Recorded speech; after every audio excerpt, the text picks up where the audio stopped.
কাবা ঘরের গেলাফ ধরে কানলেও আপনি আমাকে যে মিথ্যা অপবাদটা দিয়েছেন এটা মাফ হবে না যতক্ষণ না আমি মাফ করছি। কথা কি বুঝতে পারছেন? মনে করেন আপনি আমাকে মিথ্যা একটা অপবাদ দিয়েছেন এবং ধুয়ে রেখে দিয়েছেন একদম মিথ্যা অপবাদ দিয়ে, যতক্ষণ আমি আপনাকে মাফ না করছি, কাবা ঘরে গিয়ে গেলাফ ধরে কান্নাকাটি করলো, এই পাপ মাফ হবে না ইনশাআল্লাহ। এই অবস্থায় মৌত হলে কি হবে?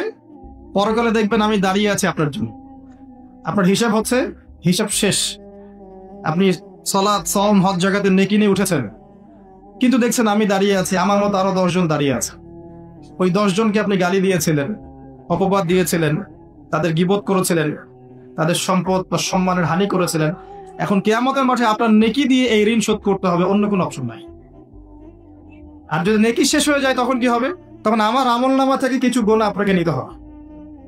আল্লাহ পাক ন্যায় বিচারক। আল্লাহ পাক শুধু গফুর রহিম নন, আল্লাহ পাক শুধু পরম করুণাময় অসীম দয়ালুই নন, বরং তিনি হচ্ছেন ন্যায় বিচারক। ন্যায় বিচারক।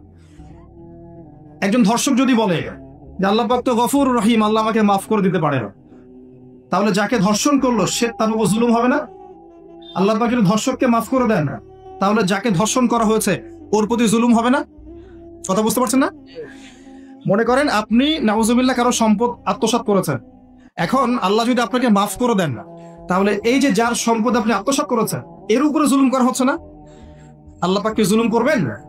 এক জাররা পরিমাণ করবেন। কিয়ামতের মাঠে নেকি দিয়ে তার এই ঋণ শোধ করতে হবে, অথবা তার গুনাহ আপনার কাঁধে নিয়ে জাহান্নামের পথে যেতেও হতে পারে। আল্লাহ পাক হেফাজত।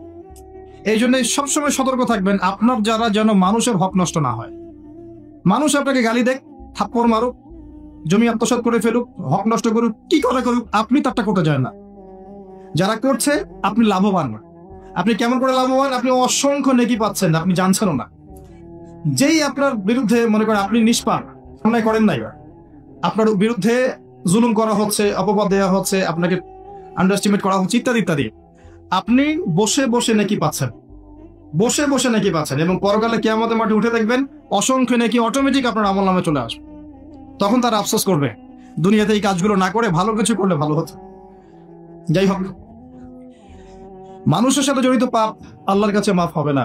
এই কারণে এই রমজান মাসে ওই লিস্টের মধ্যে থাকবে আমি কার কার ক্ষতি করেছি, থাকবেই। কিন্তু যতটুকু মনে পড়ে লিখে ফেলবেন, সুযোগ থাকলে সেটা ফেরত দিয়ে দিবেন।